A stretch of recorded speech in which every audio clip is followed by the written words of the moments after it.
করতে লাগবে না স্ত্রীর অনুমতি। হাইকোর্টের একটি রায় নিয়ে তোলপাড় সামাজিক যোগাযোগ মাধ্যম। সোশ্যাল মিডিয়ায় বইছে মিমের বন্যা, বানানো হচ্ছে মজার মজার কন্টেন্ট।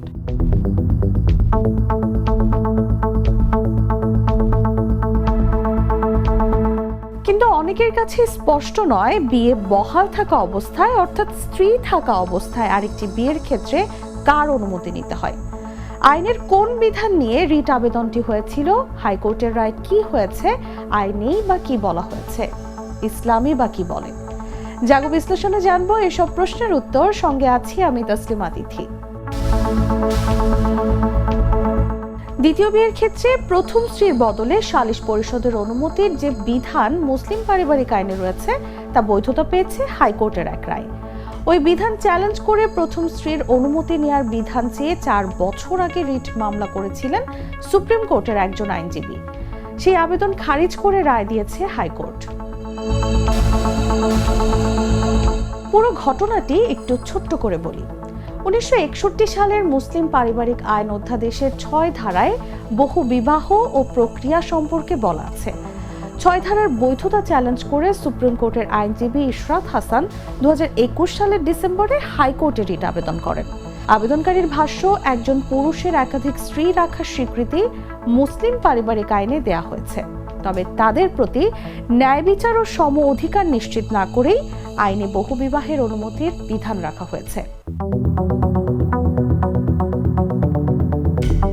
বিয়ে বলবৎ অবস্থায় সালিশ কাউন্সিলের অনুমতি নিয়ে একাধিক বিয়ে করা যায়, তবে স্ত্রীর ভরণ পোষণ সহ অন্য প্রমাণাদি যাচাই এবং খোরপোশের বিষয়ে সিদ্ধান্ত নেওয়ার ক্ষমতা সালিশি কাউন্সিলের নেই। এতে নারীর সাংবিধানিক অধিকার ক্ষুণ্ণ হয়। রিট আবেদনের প্রাথমিক শুনানি নিয়ে 2022 সালের 5 জানুয়ারি হাইকোর্ট রুল দেয়, স্ত্রীর মধ্যে সম অধিকার নিশ্চিত ছাড়া বিয়ে বলবৎ থাকা অবস্থায় আরেকটি বিয়ের অনুমতি দেওয়ার প্রক্রিয়া কেন আইনগত কর্তৃত্ব বহির্ভূত ঘোষণা করা হবে না, রুলে তা জানতে চাওয়া হয়।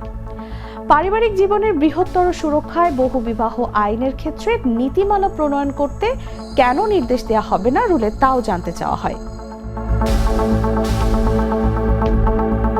চূড়ান্ত শুনানি শেষে রুল ডিসচার্জ করে গেল বছরের 20 আগস্ট হাইকোর্ট রায় দেন। পূর্ণাঙ্গ রায়টি গেল ডিসেম্বর মাসে হাতে পান রিট আবেদনকারী আইনজীবী ইশরাত হাসান। মুসলিম পারিবারিক আইন অধ্যাদেশের 6 অধীন আরেকটি বিয়ের অনুমতির প্রক্রিয়া কোনোভাবেই বৈষম্যমূলক কিংবা স্বেচ্ছাচারী নয় বলে হাইকোর্টের রায়ে আসে। রায়ে বলা হয়, আইনটি পুরুষ ও নারী কোনো পক্ষের অধিকার খর্ব করে না বা কেড়ে নেয় না।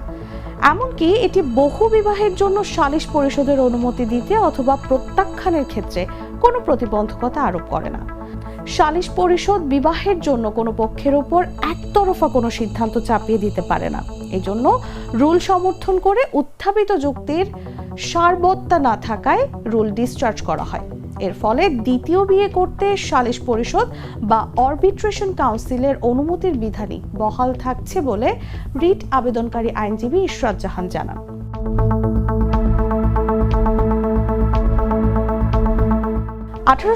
সালের দণ্ডবিধির 494 ধারায় বলা ছিল, স্ত্রী বা স্বামীর অনুমতি ছাড়া দ্বিতীয় বিয়ে করলে 7 বছর পর্যন্ত কারাদণ্ড ও জরিমানা হবে। পরে 1961 সালে মুসলিম পারিবারিক আইন অধ্যাদেশ আকারে জারি করা হয়। সেখানে বহুবিবাহের ক্ষেত্রে বিধিনিষেধ স্পষ্ট করা হয়। এ ধারায় বলা হয়, কোনো ব্যক্তির একটি বিয়ে বলবৎ থাকা অবস্থায় সালিশ পরিষদের পূর্বানুমতি ছাড়া পুনরায় বিয়ে করতে পারবেন না এবং এরকম অনুমতি ছাড়া কোনো বিয়ে সম্পন্ন হলে তার রেজিস্ট্রি করা যাবে না।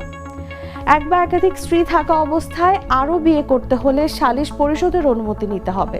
সেজন্য নির্ধারিত ফি দিয়ে নির্ধারিত পদ্ধতিতে চেয়ারম্যানের কাছে আবেদন করতে হবে এবং আবেদনপত্রে প্রস্তাবিত বিয়ের কারণ, প্রয়োজনীয়তা এবং বিয়ের বর্তমান স্ত্রী বা স্ত্রীদের সম্মতি আছে কিনা তা লিখতে হবে।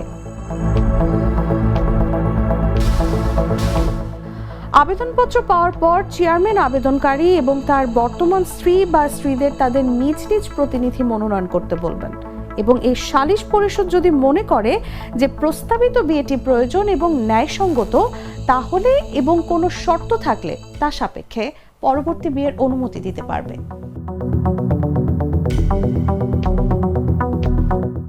আবেদনপত্র সম্পর্কে সিদ্ধান্ত নেওয়ার সময় সালিশ পরিষদ তার সিদ্ধান্তের কারণগুলো লিপিবদ্ধ করবে। কোনো পক্ষ নির্ধারিত ফি জমা দিয়ে নির্ধারিত পদ্ধতিতে সংশ্লিষ্ট মহকুমা হাকিমের কাছে পুনর্বিচারের আবেদন করতে পারবে এবং মহকুমা হাকিমের সিদ্ধান্তই চূড়ান্ত বলে গণ্য হবে। এর বৈধতা সম্পর্কে কোনো আদালতে প্রশ্ন উত্থাপন করা যাবে না। দর্শক, এখন প্রশ্ন থেকে যায়, কোনো পুরুষ সালিশ পরিষদের অনুমতি ছাড়া যদি আরও একটি বিয়ে করেন তাহলে তার কি হবে? কোনো পুরুষ সালিশ পরিষদের অনুমতি ছাড়া যদি আরও একটি বিয়ে করেন তাহলে তাকে অবিলম্বে তার বর্তমান স্ত্রী বা স্ত্রীদের সমস্ত দেনমোহরের টাকা পরিশোধ করতে হবে। পরিশোধ করা না হলে তা বকেয়া রাজস্বের মতো আদায় করা যাবে। অভিযোগের ভিত্তিতে দোষী সাব্যস্ত হলে তাকে 1 বছর পর্যন্ত বিনাশ্রম কারাদণ্ড অথবা 5,000 টাকা পর্যন্ত জরিমানা অথবা উভয় দণ্ডে দণ্ডিত করা হবে। তবে হাইকোর্টের এই রায়ের পর অনেকেই জানতে চান এই বিষয়ে ইসলাম কি বলে। ইসলামের দৃষ্টিতে দ্বিতীয় বিয়ের ক্ষেত্রে প্রথম স্ত্রীর অনুমতি নেওয়া অপরিহার্য নয়, তবে এর সাথে জড়িয়ে রয়েছে কিছু গুরুত্বপূর্ণ শর্ত। ইসলাম একাধিক বিয়ের অনুমতি দিয়েছে, তবে শর্ত হলো স্ত্রীর প্রতি ন্যায় ও সমান আচরণ বজায় রাখতে হবে। একাধিক স্ত্রীর মধ্যে বৈষম্য করলে কিংবা তাদের হক আদায় করতে না পারলে দ্বিতীয় বিয়ে করা ইসলামে জায়েজ নয়।